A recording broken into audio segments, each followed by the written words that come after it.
Siemano, tutaj Peter 650 z moim kolegą, elementem 125. Dzień dobry. On kiedyś nagrywał, ale mi się coś tam zrypało z YouTube, dlatego teraz ja nagrywam.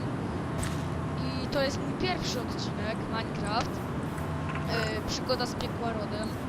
I właśnie teraz będziemy przeprowadzać naszą gildię. Ja muszę tutaj siedzieć, bo nie można ustawić setcomę. No i to może tak wszystko teraz. To jeszcze trochę tak pooglądajcie nasz filmik.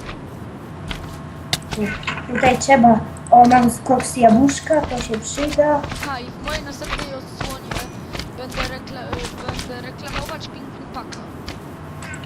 2. Ale po co masz reklamować? Ej, co najpierw wziąć? Te książki z Byle Enchanted? co, wiesz co, byle co. Ej, Dobra, książki z będę Enchanted czy te miksy? Książki z Enchantu. Będę reklamować Pingwin Packa 2. Będziemy tam budować portal do Lion King. Tam jest taki fajny labirynt, gdzie będzie Ej, można... ale w tym nie ma już Lion Kinga, w tym nowym. Jest. Nie ma.